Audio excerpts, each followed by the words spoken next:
আজ আমরা তিনজনে রেডি হয়ে বেরিয়ে পড়েছিলাম খয়রুল্লাহ শ্রী শ্রী জগদ্ধাত্রী পুজো দেখতে। রাস্তার লাইটিংটা খুব সুন্দর করেছিল, মণ্ডপও করেছিল খুব সুন্দর।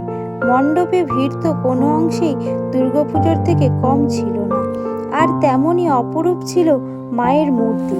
মায়ের মূর্তি দেখে বেরিয়ে পড়েছিলাম মেলা ঘুরে দেখার জন্য। এত আলো ও লোকজন দেখে প্রিন্স তো রীতিমতো অবাক। কিন্তু এই অবাক বেশিক্ষণ চলল না। মুখে কিছু বলতে না পারলেও ইশারায় বুঝিয়ে দিল তার টয় ট্রেনে চাপার ইচ্ছে।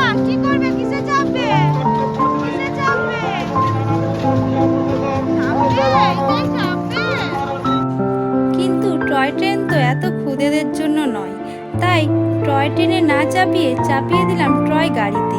প্রথমে একা চাপলেও পরে এক এক করে ছোট ছোট খুদেতে ভরে গেল